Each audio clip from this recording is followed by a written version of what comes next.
You know, we're watching something huge happen right now in the world of finance. A really fundamental shift in how money moves. Visa, yeah, that Visa, has just teamed up with the Solana blockchain. And look, this isn't some minor software update. This is a move that could literally reshape how we all think about payments. And just to understand how big a deal this is, look at this comparison. It's night and day, right? On the left, you've got the old way, waiting around for 1 to 3 business days for your money to actually show up, and paying some pretty crazy fees for the privilege. And on the right, this is the new way. It's instant, and the cost? A tiny fraction of a single cent. This isn't just a small improvement, it's a complete reinvention of the whole system. So, the piece of the puzzle that's getting this massive upgrade is something called settlement. Now, when you swipe your credit card, it feels instant, right? But what's happening behind the scenes is a whole different story. It can take days for the actual cash to move from your bank to the merchant's bank. That whole process, that's settlement.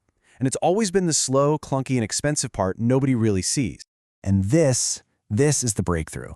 To fix that clunky, slow process, Visa is now using the Solana blockchain. So instead of relying on all that old traditional banking wiring that takes forever, they're letting banks settle these massive international payments directly on Solana's super-fast network.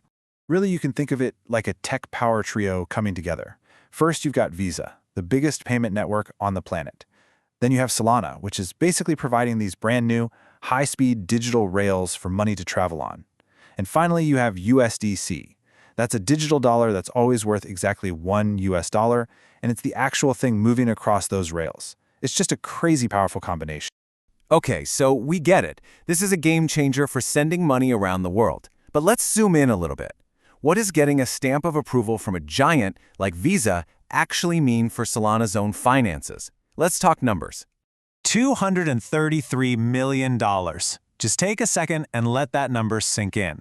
Now, that's not the total amount of money being moved. No. We're talking about potential revenue here. So where on earth does a number that big even come from? Well, it's not just a number pulled out of thin air. That $233 million represents the potential annual fee revenue that the Solana network could rake in if Visa decides to move its entire global payment volume over to it. We're talking about a future where this isn't just a pilot program, but the standard way of doing business. So, how does this all turn into real value for Solana? Well, it's actually a pretty simple but really powerful little engine. It works like this. Step 1. Banks start settling millions and millions of Visa transactions on the Solana network. Step 2. Every single one of those transactions has a tiny fee, and that fee has to be paid in Solana's own token, SOL. Which brings us to Step 3. This whole process creates a constant built-in demand for $233 million worth of SOL tokens every single year just to keep the lights on and pay the fees. And this quote right here, man, it just nails it. It perfectly captures the heart of this entire revolution.